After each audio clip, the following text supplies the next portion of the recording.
Ironigeist project. I have a blog, ironigeist.substack.com, where you can find a lot of material that's very similar to this.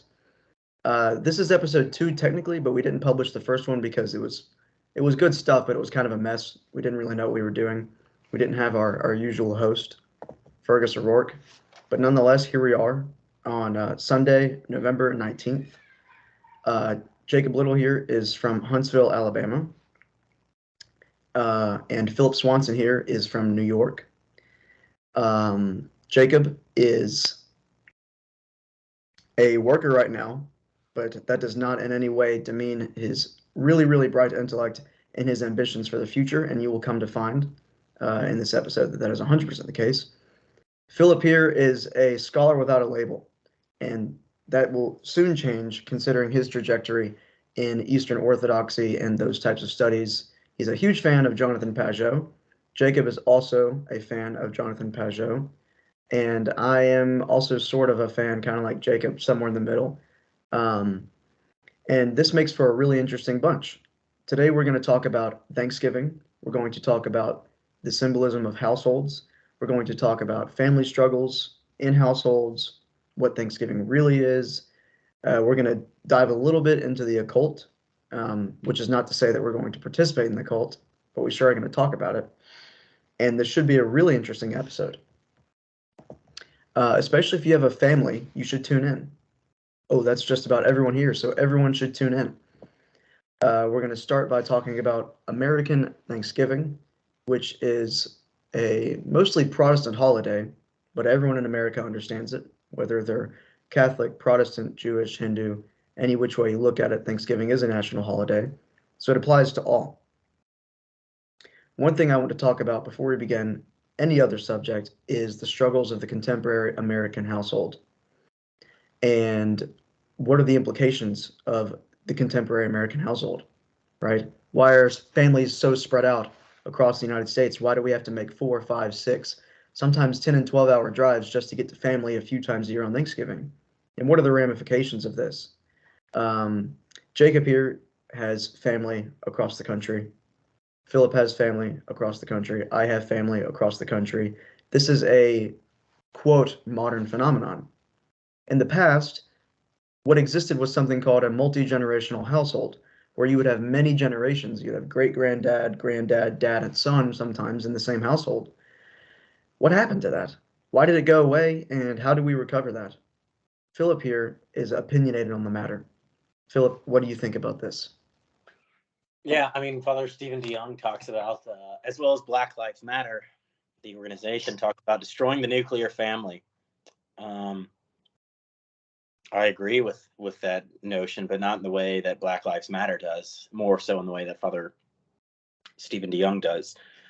Yeah, really the sort of, quote, nuclear family that American conservative politicians want to get back to is really just a modernist garbage product. It's just trying to cling on to last remnants of trash, right? It's like, let me eat the last pieces. Let me get the crumbs of the potato chips kind of thing. Right? Everything else is gone. It's been evacuated. And now we're trying to cling to this last little remnant of what we thought was good. So really the nuclear family sort of comes out of Industrial Revolution Europe, where, generations upon generations of families were farming. And as soon as these, which sort of the household economy, wherein basically the workplace was your house, was the home that you lived in. Everybody pitched in to help out to produce things, be it crops, be it clothes, tobacco, whatever it be. Everybody in the family pitched in and worked together to produce something, to take to the market and sell. When the Industrial Revolution came along, they were able to build these giant factories. Then everybody moved. People started splitting apart and moving to the cities. Obviously the cities got overcrowded and not everybody can afford, a nice place in the city where everybody can live together. So the family structures broke apart, and that sort of, even people who aren't city workers have now been scattered all over the place because of essentially work, right? It's work that's been sort of the cause of all this, and I think it's a problem for many reasons, which we can touch on as we go on in this episode. Right, yeah, it does seem like after the Industrial Revolution, the household basically became not a household really, but just like a place that was intermediary where you went back to after work. You went to work at the factory and then you kind of worked on your home and then you went back to the factory and worked there instead of having like a sort of refuge from the world in your house, like with like people that had a bond of blood and a bond of religion and ideology in one place, where you kind of lived in a world other than work in a way. Um, and I always thought that was a little bit frustrating about the household is, everyone goes to school and work when you're a kid, and then everyone comes back from school and work whenever, and then everyone's already doing things again. Dad's crashed on the recliner, 6 beers deep, mom's asleep, and you're doing homework crying, because like you have a test, and it's just like there doesn't seem to be much there except on the weekends, whenever everyone is kind of free, quote unquote, which is really just freedom to kind of go about town and purchase things instead of actually like spend real time in the household like together.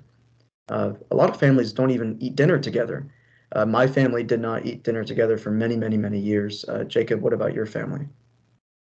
We do eat dinner together, but that is a recent development, as in the past 2 years. Me and my brother Noah, we kind of came back into Christianity around the same time.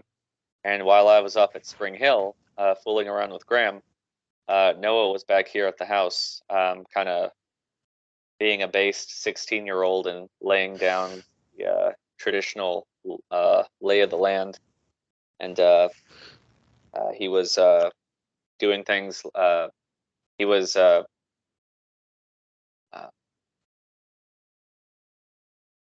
just really pushing for more traditional family activities like eating together or going on walks at night. So yes, we do.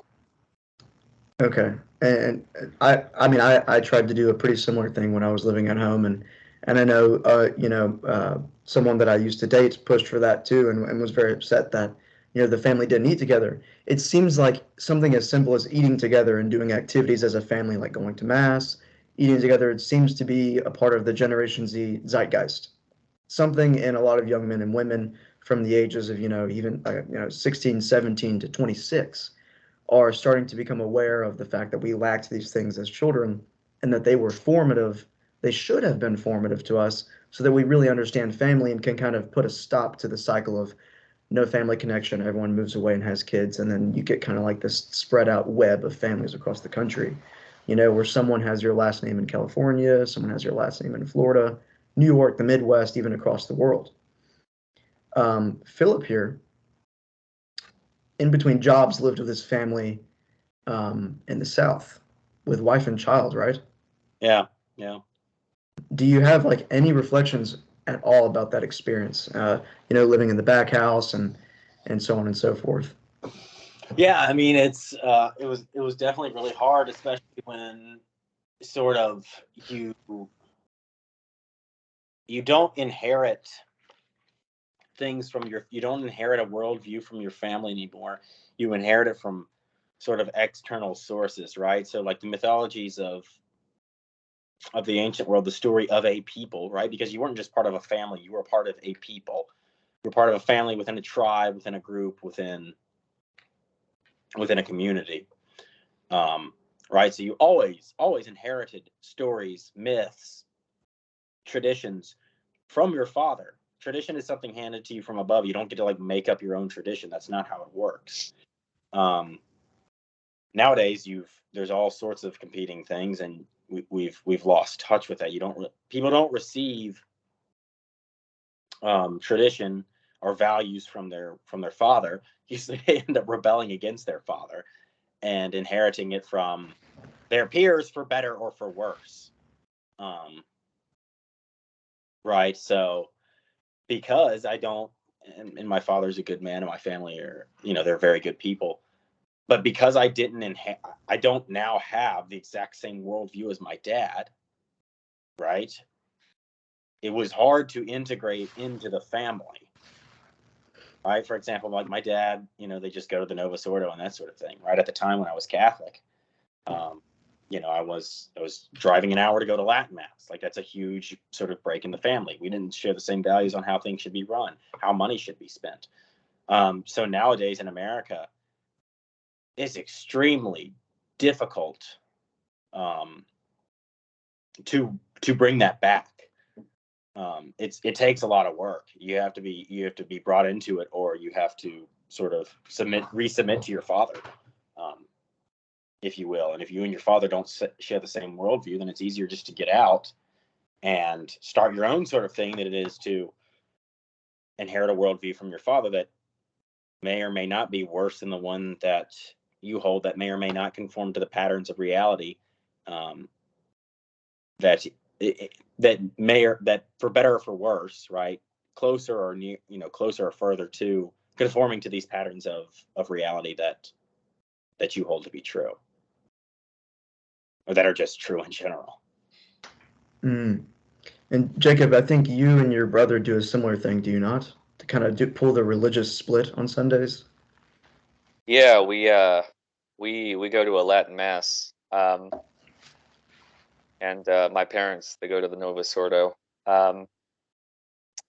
So there's definitely a disagreement between my brother and I, between us and our parents, and that is, that's an interesting one because like functionally, it doesn't actually cause any big divisions in the household or in the family, but it does sort of weigh on my mind and my brother's mind, because we're more,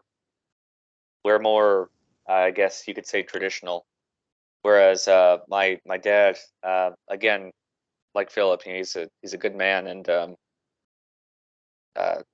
but he was brought up in the 70s, so he is very much a product of that kind of cultural revolution that took place in the Catholic Church. So yeah, so there is a bit of a split there, and that is something I think about a lot. I think about how me and Noah, my brother, could maybe mend that, but I'm not sure if that's something that's within our ability to do. So all that to say, yes. Yeah.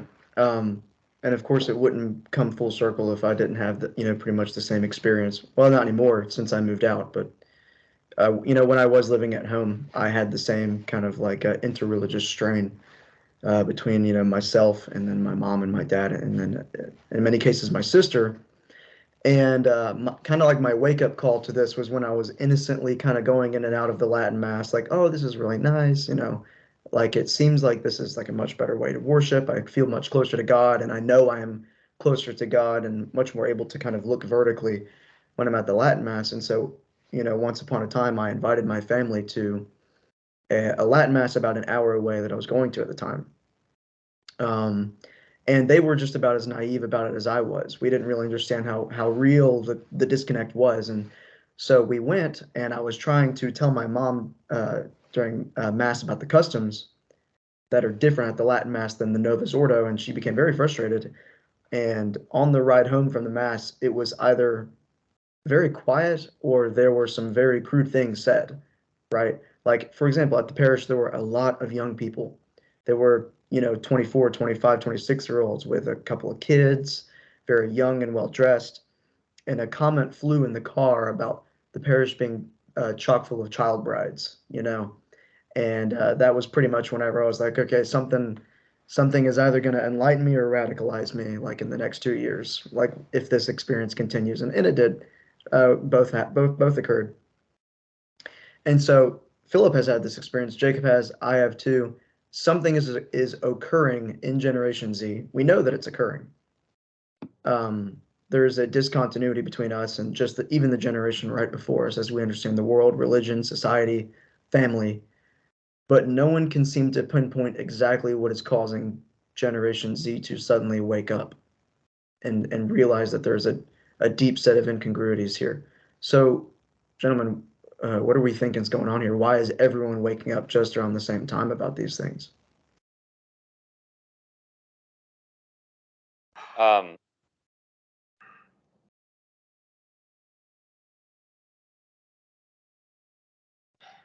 I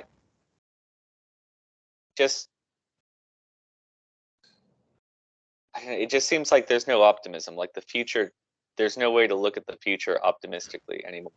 Um, and so I think when you have no hope for what's ahead of you, then regardless of where your stance is on religion or politics or anything really, it's kind of hard to be content with what's going on at the current time.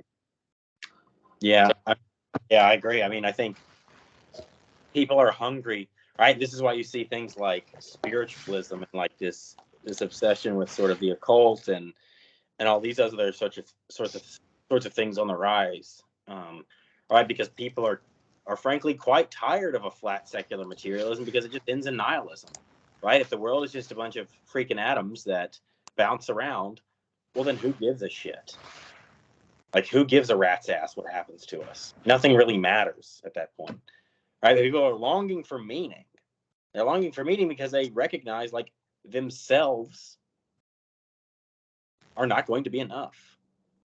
That the things beneath them, the objects that they own, their possessions, their whatever, are not enough.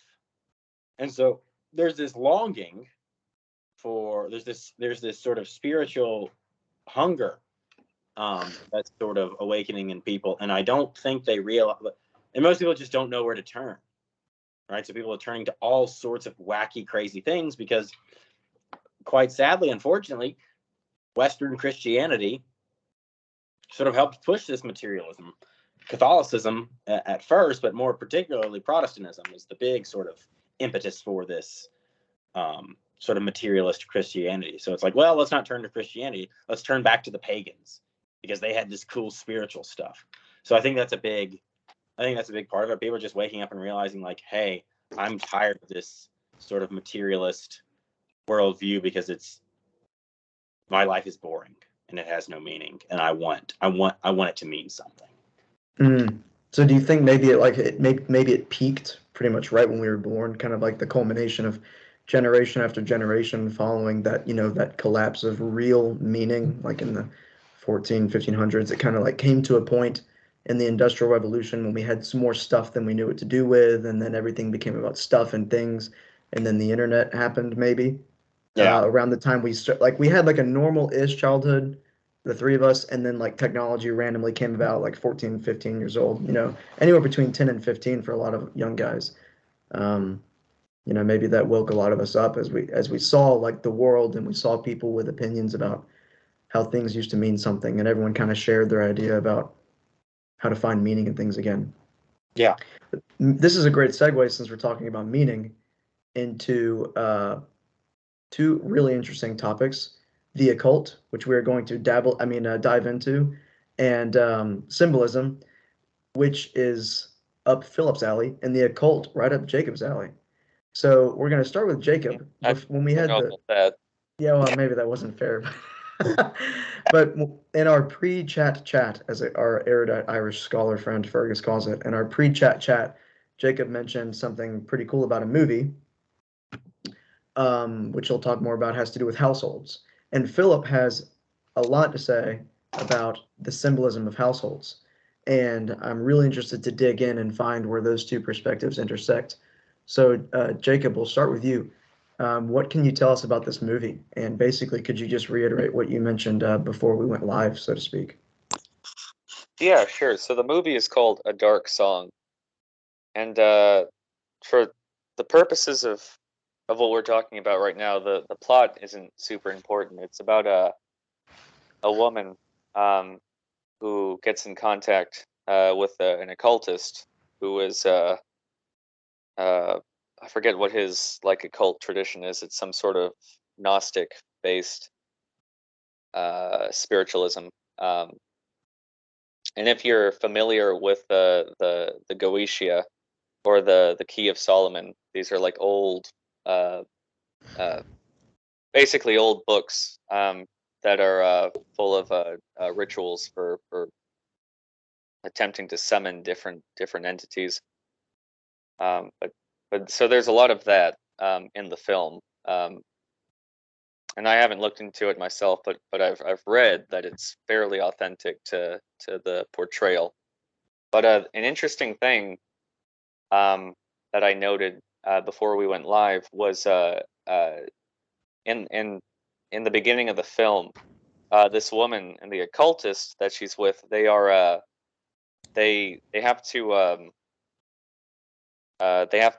perform the ritual they're doing in a house, and the house has to conform to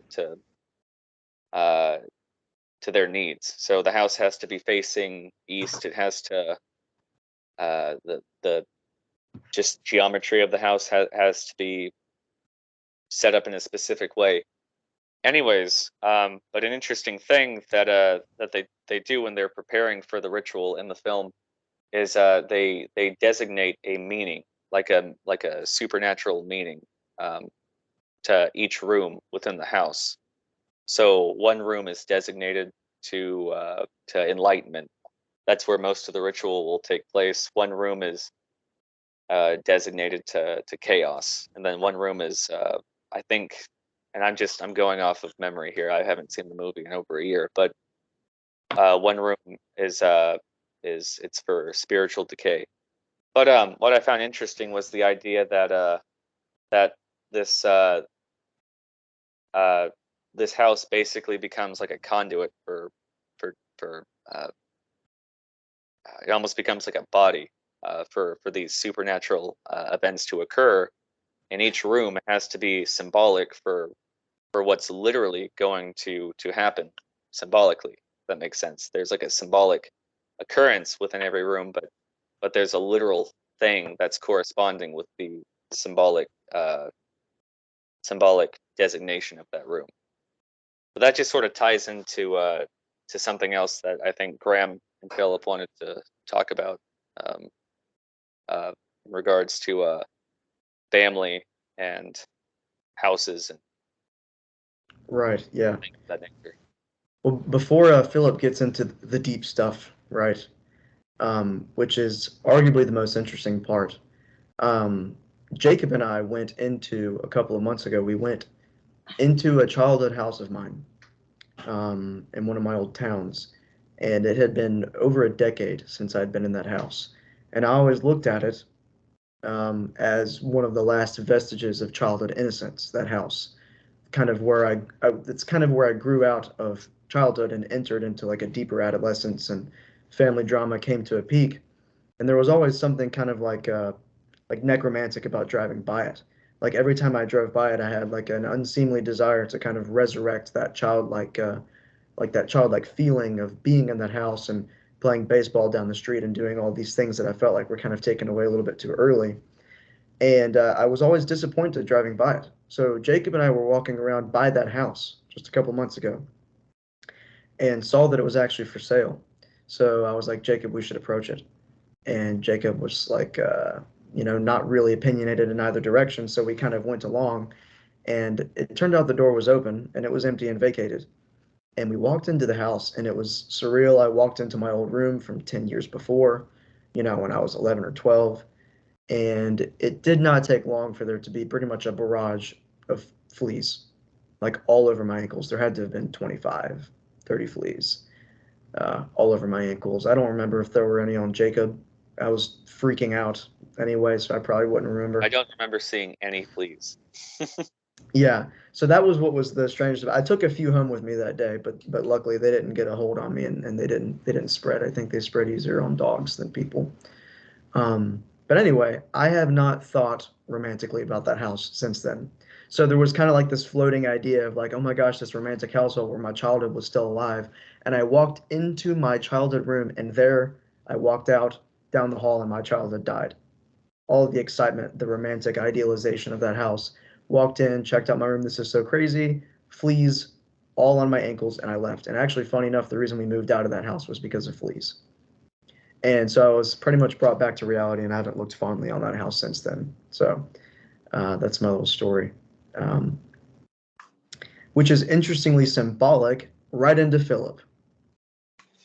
Yeah. Okay. So, in terms of like households, right? Oftentimes we think house equals a machine to live in, right? As the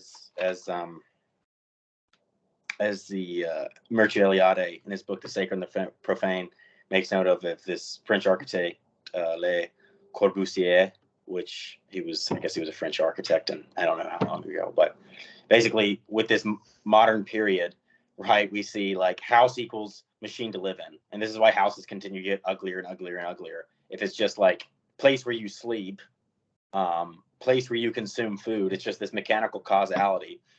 It means nothing, and no wonder we're so freaking depressed, right? We live in this place that's just, it's made just for, it's just a functionality thing. It's no different than like the cogs in a machine of a car, right? That's all it is.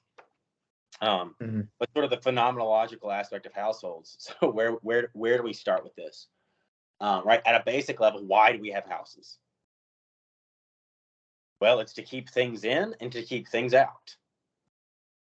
Right, so for people in the ancient world, right, there is the cosmos, there is the center, right, which is everything good, everything familiar, everything that binds the group together, and then there's an outside, right, and this is populated by ghosts, demons, foreigners. This is why people don't usually like walking around their house, going outside the house at night, right? I mean, it's just this sort of human instinct we have, like, don't go outside at night. We stay in, right? Because it's the place of light. It's the place of life.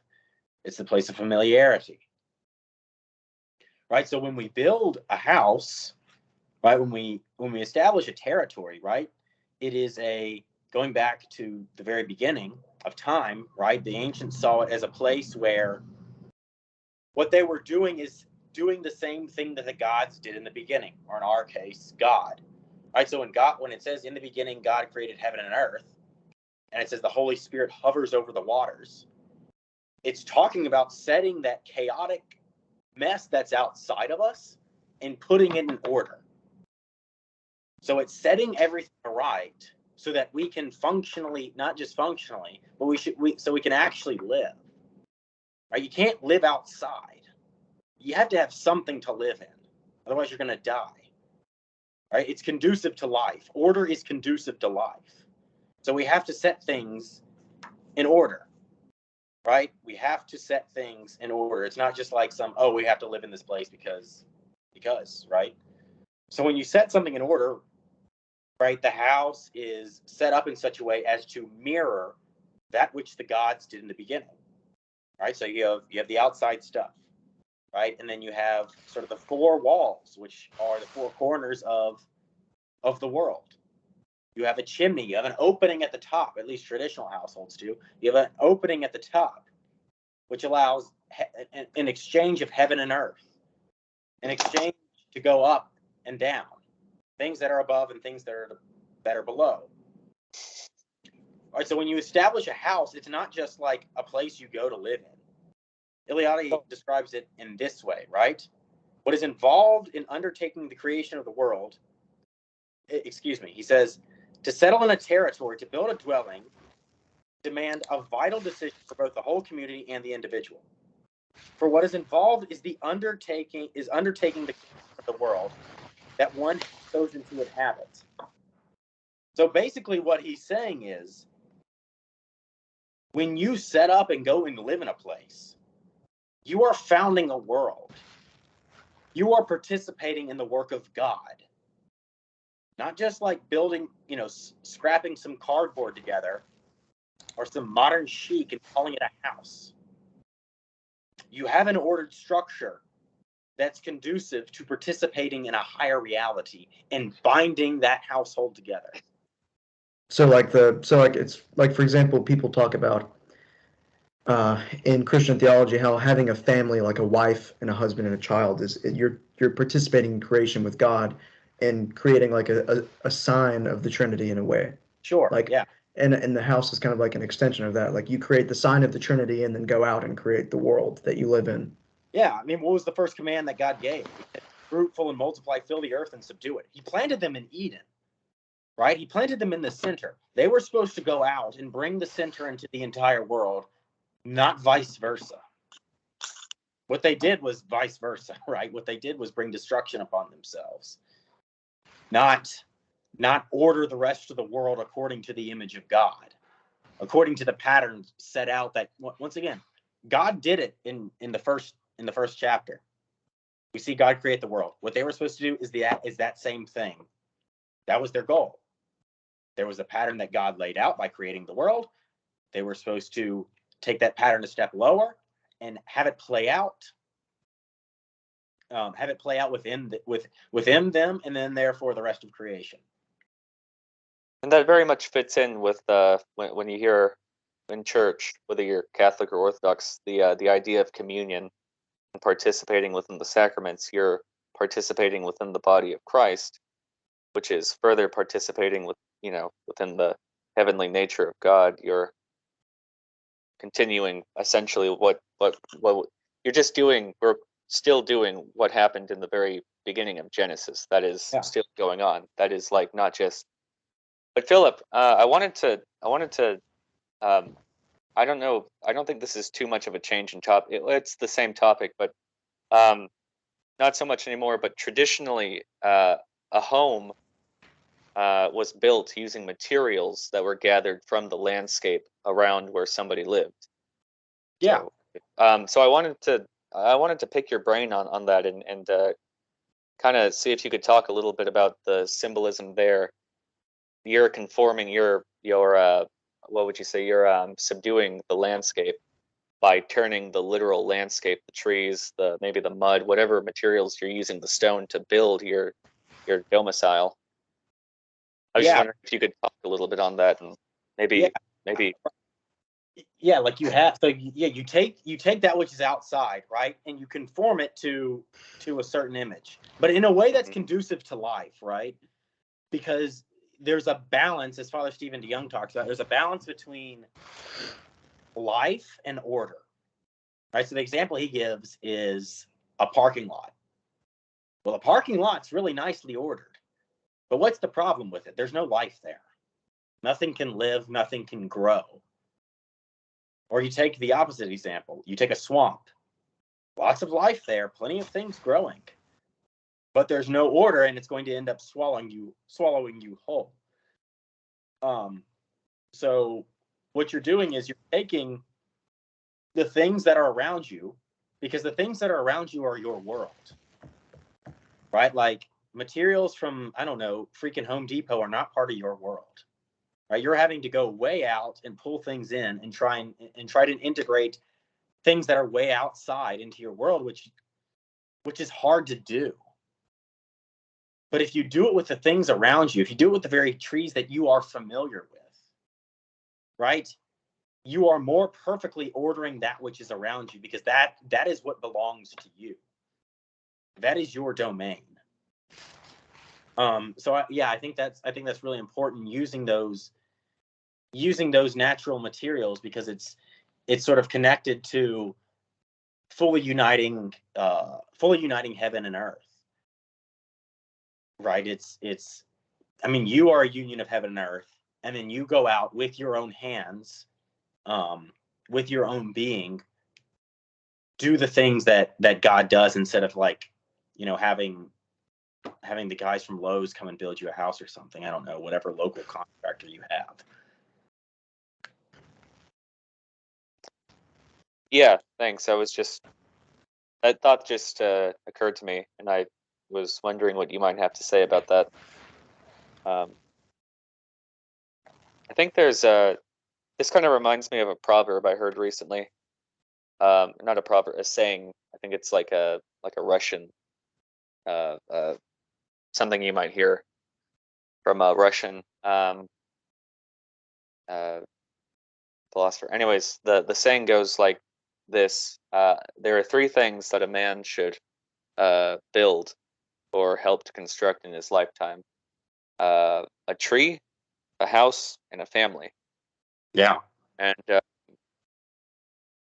was I going with this? I wanted to try and tie this back to what you were saying about like a mother and a father coming together, having children, that being a direct representation of the Trinity within creation. You know, life is literally being uh, uh, created via two people coming together, making a third person. You know, and then if you want to get if you wanted to get a little deeper, you could say the father, you know, sends the child through the mother. The mother, you know, carries the child and gives birth, and that's similar to kind of the Eastern view of the Trinity, where the Father sends the Holy Spirit through the Son, who, you know, sends the Holy Spirit down on earth. That creates the body of Christ, which is the church, and all these things tie back in together. And then, but that's kind of, you know, nowadays with everyone, you know, everyone moving about and relocating to parts of the world that they're unfamiliar with, and and as we were just talking about, you know, using materials that are maybe being shipped over from, I don't know, another region or another country to build their houses, and maybe these are just cheap apartments that they're only going to live in for a couple of months or a couple of years. Um, it's almost, I don't know, the more you look into that, when you incorporate all these things and you kind of line them up from like the Trinity down to like how we interact with the earth, and there is like a direct connection there, you kind of see just how much of a kind of a you see how much of a violation a lot of things you see in modernism, not modernism, but just how society conducts itself. You kind of see just how rude it is to God.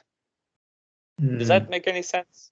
It was a bit of a tangent, but That was a let me good know one. if That was yeah, that was epic. I think what it boils down to is like it's a lack of, like, if there's anything God is an expert at, it is remaining, right? Like the right. very essence of God saying like I am is basically like I remain. Like nothing like really changes, and that's what allows him to be a steward, right? Is whenever you remain is whenever you can actually be a steward. And that's what we learn from God when we plant a tree, we're betting on, right?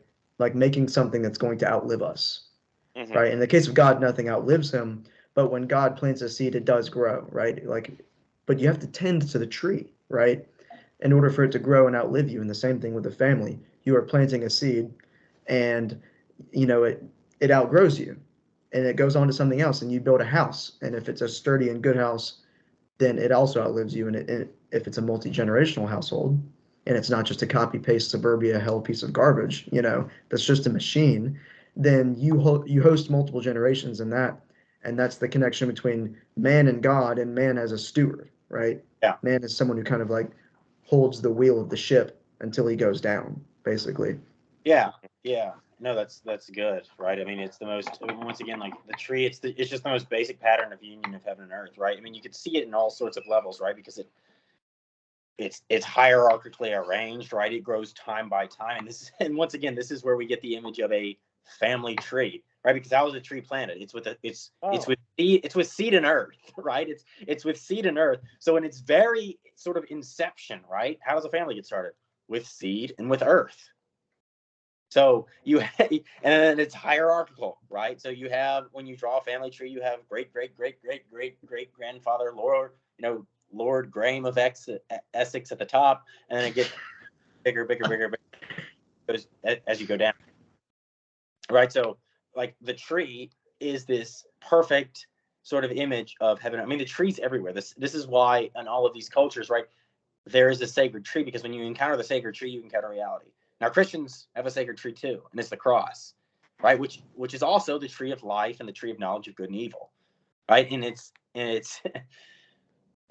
and we'll get to this. We'll talk about eating in a bit, but just sort of a teaser, like eating from that tree is what enables us to become like Christ. But we can get into eating and that sort of relationship, why we have to eat as families in order for there to be Philip, yeah, go ahead. sorry, and you can we can dodge this question if it's too too if it'll take too much time to answer. But I've heard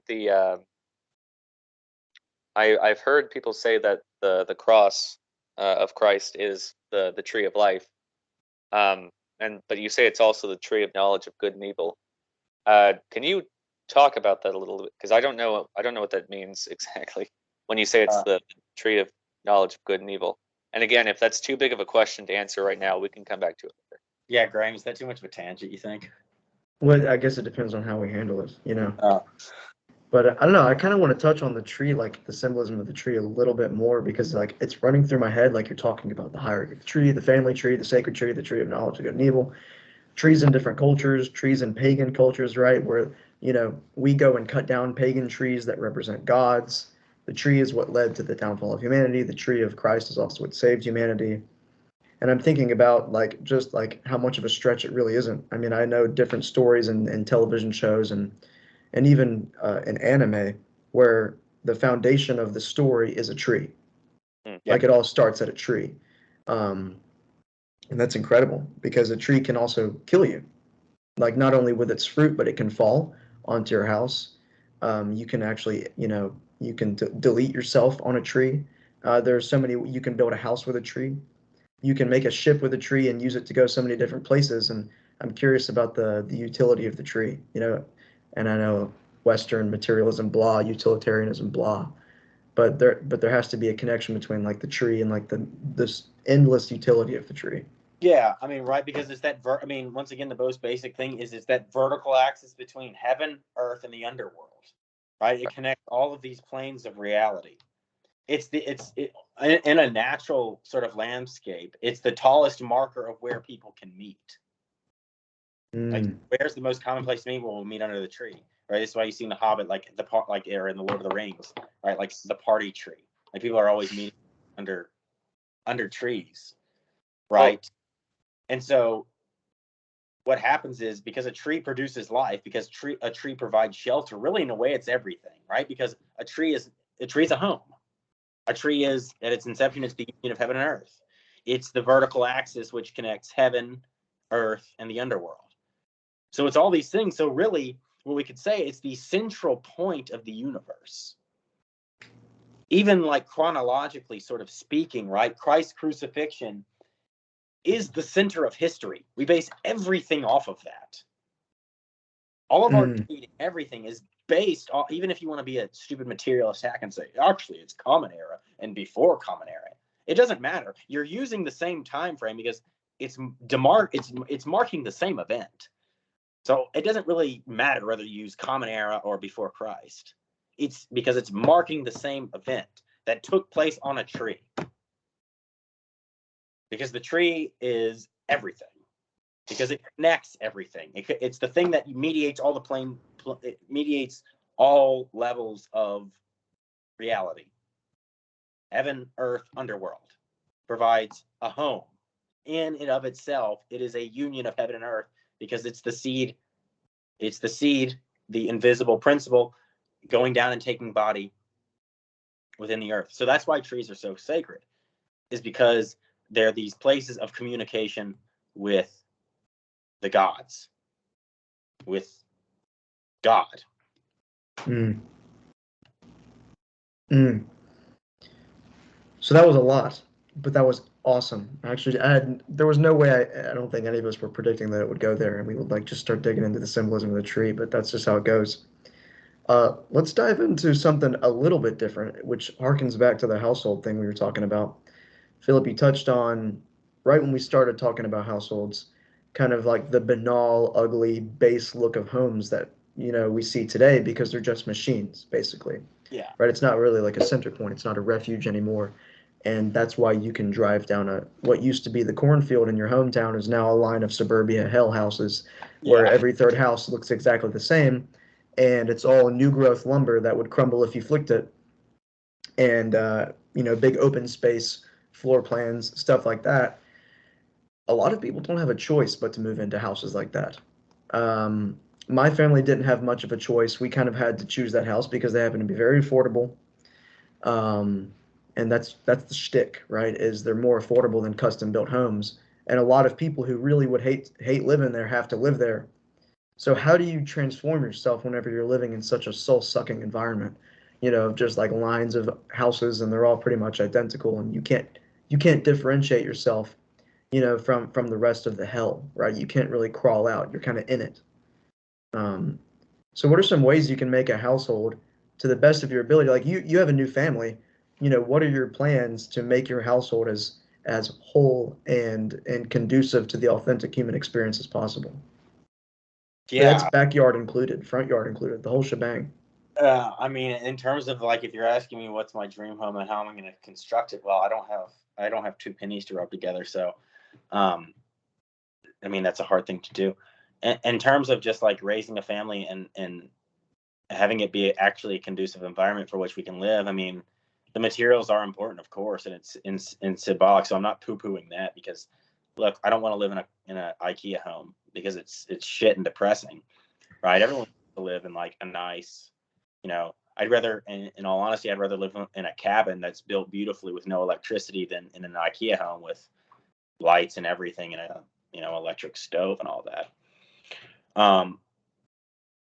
But I think a community is much more. I mean, once again, it is the physical structures in and of itself, because it lends itself to being more conducive to raising the family, right? You need everything around you, not just like psychologically to remind you, but it's reflected of an actual metaphysical thing, right? It's not just like, oh, yes, the walls remind me of the beauty of God and blah. It's like, look, that's like, sort of transcendentalist poetry, and I don't really need that. And it kind of pushes to the side.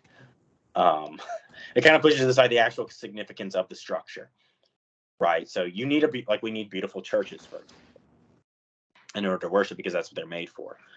But because we live in an era where we can't really afford beautiful houses, at least most of us can't. We have to do something about that, and the solution is to stay close to an actual good community.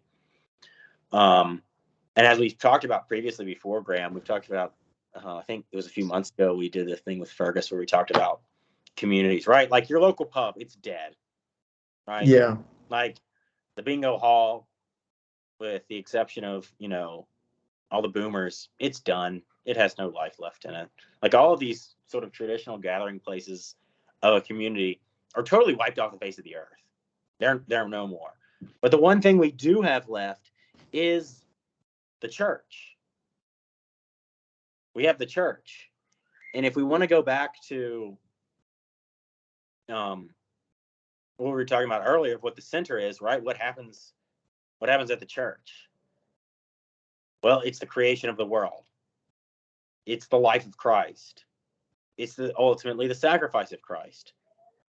It's the world to come. It's after the resurrection. In the liturgy, you have not only gone through the creation of the world, but up to the resurrection of the dead. All of that is taking place at the liturgy. And so within that, like, that is your community, because that is the body of Christ, and you have to stay connected to that. Right? Great saints have lived in great poverty and have lived in probably some very ugly households. Right. But what's the commonality? They're all saints. Why? Because they're united to the structure of the church, because the church is the body of Christ. Because that's where you find refuge. That's where you find shelter. And it's not just like a nice social club where it's like, yeah, all my friends are here and I feel good about myself. It's actually participating, right? If my hand is moving, it is participating in my being. So with the church, it's akin to that, but it's a higher level up. It's one step up. It's at another level of reality, wherein if you are acting and being part of that community, you are participating in the body of Christ. You are made the body of Christ in a much more real way than even your hand or your foot or your head belongs to you, if that makes sense. So I think that's ultimately the answer. And this is a good transition. It's Thanksgiving. It's the Thanksgiving. It's the Eucharistia, Thanksgiving. Right. I mean, the best way to give thanks to God is to actually do the things that He asks you to do with the things He's given you. Yeah. And it's a doing more than a feeling or a thinking. Yeah. It's like some rational, like, I'm gonna play my guitar and like think of Jesus, man. Right. I'm gonna count my blessings, bro. Yeah. It's like, all right, Jesus said to remember Him, so we're just gonna like sing some cool songs and remember Him, because that's what He means. That's what the word remember means. It's like, no. Right. you have no idea what the word remember means. Stop your guitars. Stop your hippie music. No one likes it anyway. It's remember me is participate in this. It's God remembered Noah. God doesn't forget. Not like, oh, that Noah guy. Oh yeah, now I remembered him. Oh, that's good. I'll think about him and stuff. Right. That thing is brought present there. It's not like a reenactment. It's not a stage play. It's not a fairy dance. Although I do believe fairies are real. It is the thing itself. So that event right there is more near to you than your birthday. It's more near to you than your breakfast this morning. It's more near to you than what you're going to do tomorrow. If you even make it alive till tomorrow, because, who knows? Yeah, not granted, right? But this is. Right. Yeah. Jacob, that's a lot to respond to, but do you have anything to say to that? Well, kinda. I was just thinking about that. Sorry, that is a lot, so forgive me if my response falls flat. But Philip, that was really well said, and I really appreciate listening. I really like listening to you talk about this kind of stuff because I think you're very good at wording it. And yeah, you're very good at putting this in a kind of digestible way. But I was thinking about how you were talking about community and how we kind of conform to participating in in the church and the life, the body of Christ, and that's sort of. I was kind of talking to Fergus about this a while ago, and how we were sort of talking about Eastern versus Western Christianity, and he was. I don't want to put words in his mouth, but if I remember what he was saying correctly, he was talking about how he was worried that maybe you and Graham kind of going east Christian wise might be it just might be a case of you guys not really knowing not really being happy with what you have, and thinking that something different. Again, I don't want to put words in his mouth. Maybe he could have been wrong, or I might be misrepresenting what he said, but I talked to him about that, and there's a couple in Arkansas that he's that he's friends with, an Orthodox couple, and they're a very healthy. They're a very healthy family. Them and their children, and I talked to him about how possibly the worship in the East, because it's they don't have some of the issues that we have in the West, that maybe that worship helps conform that family to a more healthier way of being. And then you were talking about how that, Philip, you were talking about how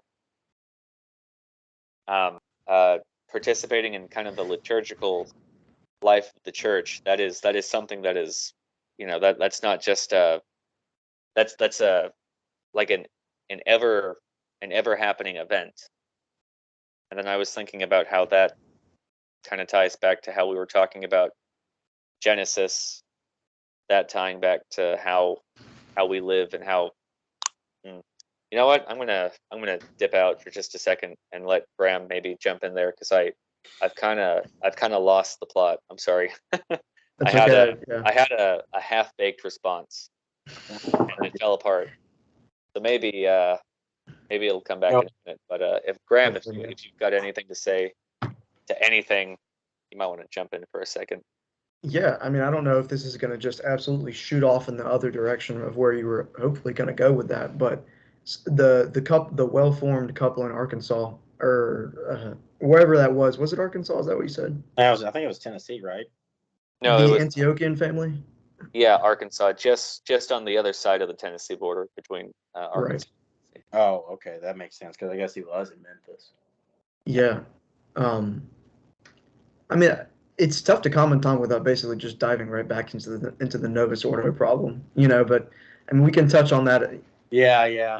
Well, I was thinking. No, sorry. Yeah, go ahead. I don't know, Philip. What do you think? Is that too much of a stretch out? I don't know. I mean, it's. I wasn't trying to bring us back to problems specifically with modern day Catholicism. I was trying to. I think I was trying to tie it back to going back to sort of God being the eternal, and how that corresponds to some of the problems we're seeing today with change. I Right. forget where I heard it. I think I actually heard it in a homily at the parish I'm going to right now, where the priest was talking about change, and change being. This might have been something somewhere else I heard this, but change being a symptom of the fall. Mm. So, Mm. anyways, do do with that what you will. But Mm. we can go. You guys can take this wherever, and I'll try to respond best I can. That definitely can go in a lot of different directions. I mean, right now I'm thinking about like how that ties into like the tragedy of the new mass, and uh, but I kind of don't want to touch on that really, like because the utter change that occurred in the mass. I mean that is, it's a symptom of something that crept into the spirit of the church, and I mean that can be applied to anything, but it is showing how difficult it is for people that want to stay faithful to God and have an immutable faith in God are having to always find a way to fit like God like a key into a hole, right? Whenever like the door keeps like slamming and opening and slamming and opening, and we're trying to get the key in and unlock God, but everything's like a whirlwind around us. And a lot of people are struggling, especially as families, to get the key into the hole. And I think that's why a lot of um, I have high hopes for forming a family, in the Divine Liturgy because it's so stable. And I see a lot of families that, very faithful Catholic families that go to the Novus Ordo, but there is something dissonant about the family, ultimately. There is something dissonant about the holiness that they're trying to encounter. Um, in comparison to the liturgy that they go to, it just doesn't seem to square. And that's my only commentary on that. Yeah, I mean, it sort of touches about what we were talking about yesterday, right, Graham? There's this box, right, within sort of SSPX, FSSP, trad communities, where if you sort of step outside this 1950s box, right, you're a bad person. Maybe they wouldn't say that. Maybe that's a bit harsh, unfair sort of take on what they really say. But right, like everything in this 1950s sort of Catholic box is good. This is what we have to hold on to.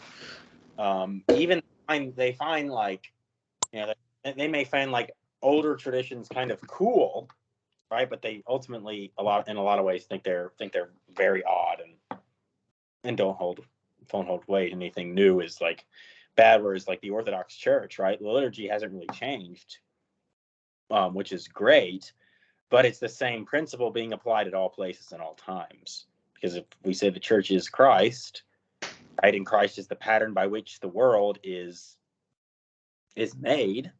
If the world is Christ-centered, because the world is human-centered, because Christ is a man, we can sort of look at it as like, okay, well, it's not just this stagnant thing that doesn't move anywhere like 1950s Catholicism is, but it's this real living thing that's consistent, that looks different in different places, but that's ultimately, and this is what the Lord of Spirits guys were talking about recently, is that it's consistent. It's consistent and not contradictory to itself like the Novus Ordo does. The Novus Ordo literally inverts patterns of reality. Whereas the Orthodox Church, it takes those patterns of reality and plays them out in different ways. I mean, look at saints. Look, I mean, every saint is not the same because every saint doesn't live in the same place because every saint is not the exact same person. So this is the thing about Catholicism. It's either like, hey, pull down your pants and show your rear end because anything goes, or it's 1950s Catholicism and nothing else, and you can't do anything except 1950s Catholicism. And where the heck is your lace veil? And I don't see your fedora. Why aren't you wearing your fedora today? It's like, Yeah. Oh, did they leave your tweed suit at the dry cleaners? yeah, yeah, Right. exactly. Where's your tweed suit, your bow tie? Right. Yeah. Where's your vest that you wear under your three-piece suit? Right. Yeah. Yeah, yeah. That's not fair. That's not fair. But No. you know, A little bit of a Yeah. straw. but it sure is Yeah. fun. Bit of a. I think that might be a bit of a straw man. Although, like, Oh, 100%. I've seen a little bit of that, but at the same time, There's lots of good people. There's lots of good people. Lots of very kind people. But that phenomenon is on the extreme of the SSPX phenomenon, and that's why it's so apt to describe like the overall spirit of it, right? Because ultimately, if you want to understand the spirit of something, you kind of have to go to the extreme in Yeah. either direction, right? You have to go to the place where people kind of make themselves the most oppressed by every other idea, right? In a manner of speaking, right? And that's why, you know, you don't judge feminism by women who are just like, yeah, I mean, I'm cool with equal rights. Like, right, you go and look at the pictures of, you know, the blue-haired freakazoids, you know, on Wall Street, you know, throwing a hissy fit. And if you want to like really get the spirit of like the right wing, you kind of go to like the epic, you know, MAGA hat, Giga Chad truck guys with like the pit vipers and like, you know, so on and so forth, you know, the net hat winners. And you kind of have to do the same thing with everything if you want to like actually figure out what's going on. So yeah, it's a straw man and we can have fun with it, but it's still a pretty interesting pointer. Yeah. well, I was Yeah. gonna say, you know, I was thinking about that today earlier, and I kind of, as much as that aspect of like traditional Catholicism annoys me, you know, I think it can be very silly. Um, a lot of these people are like they're young, they're like in their 20s, maybe their 30s. Like Graham, you pointed out when you went with your parents to a Latin mass, you noted how the community is very young, and it's the same with the Latin mass parish I go to. A lot of those people there, they're very young. You'll have like a 28-year-old couple with like 3 kids, and that's awesome to see. But the point I'm trying to make is that a lot of these people, maybe they're you know, maybe they're very I don't want to say the word rigid, but uh they're very they want to be that 1950s, that very strict 1950s Catholicism, but they don't really know what that's like. They don't have that living tradition. They might have some like older, some older people who were maybe around back before all the changes, but they don't, so I kind of pity them. Um, um, Right, right. because they don't, I don't know, they don't have a connection to that thing that they want. And I don't think they're wrong for wanting that thing, that Yeah. tradition. It's just, I don't know, it's tough. And I actually wanted to ask you to, and again, if this is too much of a if this is too big of a question to answer, we can just We've already gone. avoid it. Huh? We've already gone off topic anyway, so what does it matter now? Yeah. We'll wrap up in about 10 minutes. Okay. We'll wrap up in about 10 minutes. But I think Jacob I think we'll relegate that to another episode so that Oh, it doesn't get, you know, because this is getting up there in terms of how long we've been doing it. But I'll make a mental note. yeah, no, Jacob, I'm on board with you, except like, I don't know if I would say pity, you know, those people, but like, I definitely get it because I've been there, like No, I attitudinally I before, you fully know. pity. And it's weird. It's almost like the way that they see those traditions, those like 1950s, 40s Catholicism traditions, the way they see them as beautiful is almost just as a consequence of the fact that it's before everything went to shite, you know.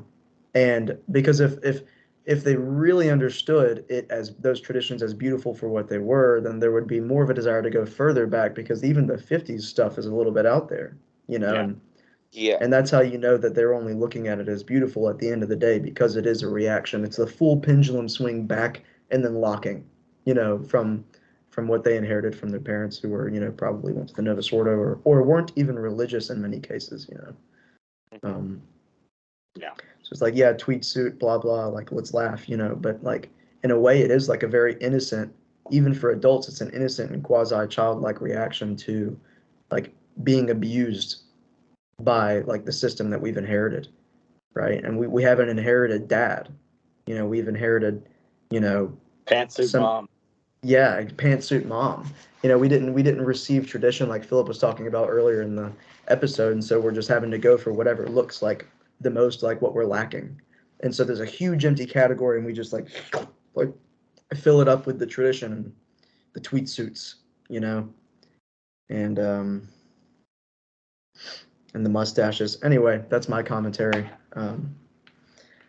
I think we're going to wrap it up here. It's at an hour and 30 minutes. So, Philip, any final remarks on that matter before we peace out? The tweed suits.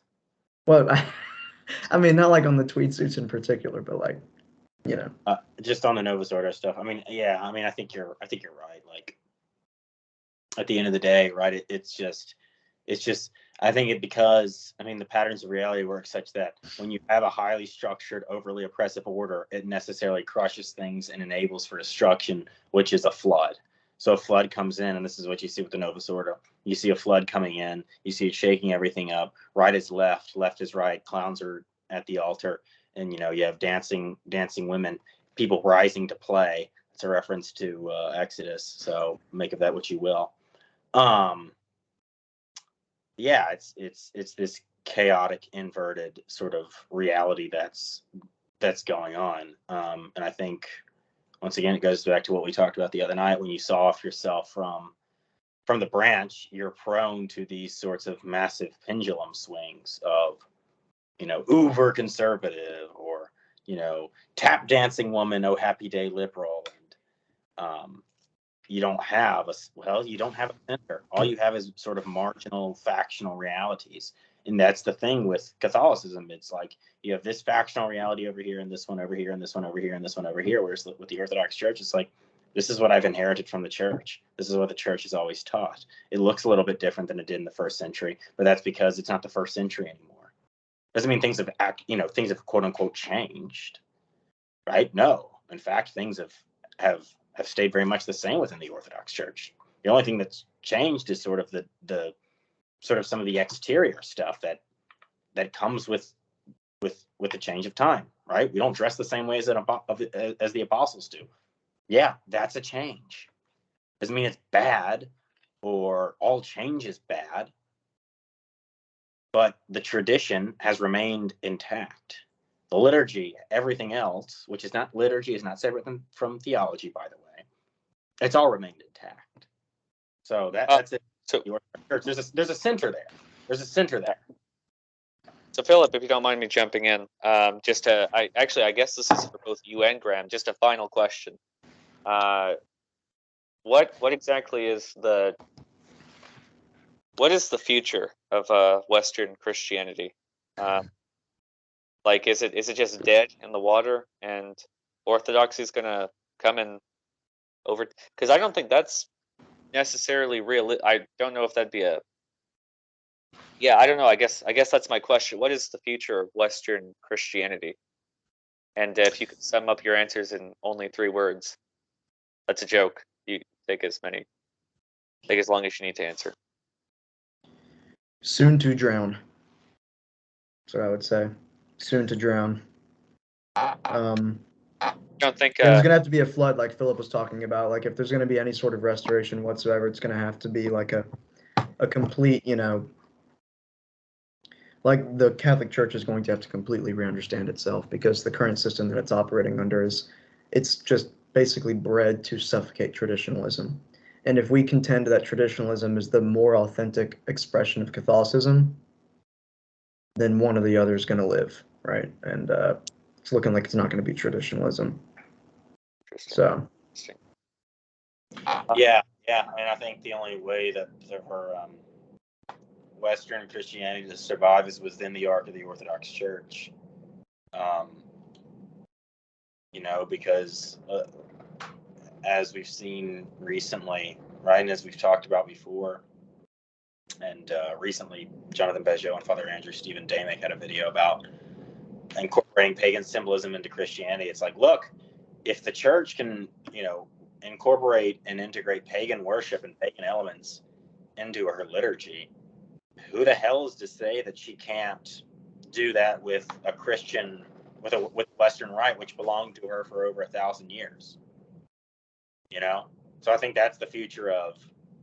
I think that's the future. You have some of these Orthodox people saying like, oh, all this Western stuff is bad, and accretion. Look how much the liturgy changed, blah blah blah. But at the end of the day, it's like, look, if this is a true pattern of reality, it participates in Christ, and therefore it can find a home in the Orthodox Church. not saying we should open the floodgates and let everything back. Yeah.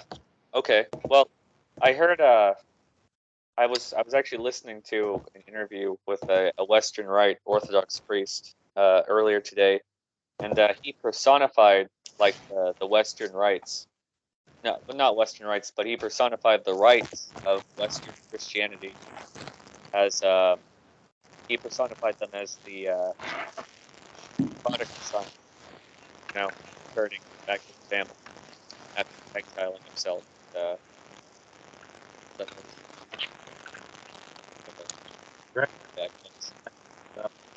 What's up? I think your head going things up. There we go. But yeah, I thought that was interesting just to hear. I don't know if you heard that, but the idea that Western Christianity is sort of a prodigal how do you say, sorry, prodigal son going out and kind of finding ruin and then hopefully eventually returning, Yeah. and being clothed and celebrated, by his father for returning. Yeah. So, that's Yeah. Hope. Awesome. Yeah. I hope for Rome's repentance. I hope Rome comes back to the church. Yeah, there's a rumored council of another council of Nicaea. Rumored. Have you heard about that, Philip? Is it the one that kind of did, like, I don't know, somebody said 2025 or something? Yeah. Yeah. And all the orthoids are freaking out because they think that the Orthodox Church is going to bend over to Rome, and That's not going to happen. who's to say? Who's to say? I don't buy it. The ancient Celts used to they used to depict the Holy Spirit as a wild goose, that was unpredictable, and think about a wild goose, it chases children and freaks out for no reason. You never know what the Holy Spirit is thinking. Oh, Graham. Maybe it would be kind of and this is like halfway joking, but maybe it would be kind of a fun idea, if you I don't know, renamed the whatever this is, the Ironigeist. Maybe rename it like the Holy Goose. That's kind of stupid. Never mind, that's retarded. Yeah, whose idea was that? Come on, jeez. That's so stupid. Yeah. I don't know. Maybe in the future. But I can't help shake like a feeling of optimism. I can never, in regards to like the West. I don't know why. I'm always, maybe that's just delusion. What do they call that? Prelest in the Orthodox Church, when you're like under imaginative delusions. Yeah. Something like that. But well, gentlemen, we're approaching an hour and 40 minutes. This is a lot of content. Any final remarks in about a minute and a half from either of you? Jacob, you want to go first? If not, no big deal. We'll just we'll roll out. No, none for me really. Yeah, I mean, and I think it comes down to like we have to reorder the world around us, but because we've been so damaged by and been fed so many lies, and there's so much of that living within us, we have to get to a place where we have to be in a place where we can reorient ourselves. Obviously, we turn back east, that is, right? So we need to be in a place where we have to reorient ourselves to actually see the visible patterns of reality, because we've lost touch with that. We don't know what that means anymore. We don't know what it looks like anymore, to be in connection with these patterns of reality. So we have to go to the place where those patterns exist and where they're expressed most fully, and that's within the church. That's within the church. How can we orient our homes when we're not even oriented ourselves? How can we structure our homes when our own lives are chaotic and scrambled all over the place, and we don't even know where to turn to look? Where do we find what it means to be a human being? It's not some self-help book. It's not in how to win friends and influence people or whatever the hell the name of that stupid book is. It's Christ. what it means to be a human being is Christ, that's where we go to find what it means to be a human being, right? We think of like, oh, to look at Christ is to look at him as God. It's like, that's true too. But by becoming more human, that's how we become gods, is by becoming more human in the first place. So we go to the church, we go to the center, we go to where heaven meets earth, most fully, most cosmically. And we take that, and then that's when we go into our homes. Because God didn't put Adam and Eve in the margins. He didn't put them in the jungle with a bunch of overgrowth and some tigers and some man-eating spiders. He put them in a cultivated place that they were supposed to take care of. Now, ultimately, we failed in that regard, right? We failed that. We failed that time. But we have a new Adam. We have Christ. And Christ has opened back the garden for us. We can go back into that place. It's called the Orthodox Church. Its doors are open. It's right there, right? You can find the Garden of Eden. My students ask me all the time, well, where is the Garden of Eden? Where is the Garden of Eden? It's in your local Orthodox church. That's where the Garden of Eden is. So go there, reorient your life, and go to Christ. And then take that and go back to planting the seed and plant that seed in your own home. And that's how you achieve the union of heaven and earth, is by going there. So that's what I have to say. Well said. Well said. Well said. Podcast is not sponsored by the Orthodox Church. No, I'm just a humble mere. Well, I'm not actually humble, but I'm just a catechumen. I wish I could say I'm humble. Yeah. No one can ever say they're humble without not being humble. It's the curse. Yeah. At me, because I'm so humble. All right, gentlemen, it's been a blast. Hopefully we'll be back next Sunday. Talk more about trees and planting seed and corners of homes and cult movies and so on and so forth. And hopefully we can help kind of shift the pattern, shift the zeitgeist a little bit more toward Christ and the eternal, and help to kind of recover a little bit of what was lost in generations prior. Jacob, thanks for coming on. Mhm. Philip, thanks for coming on. Brian. All right, peace.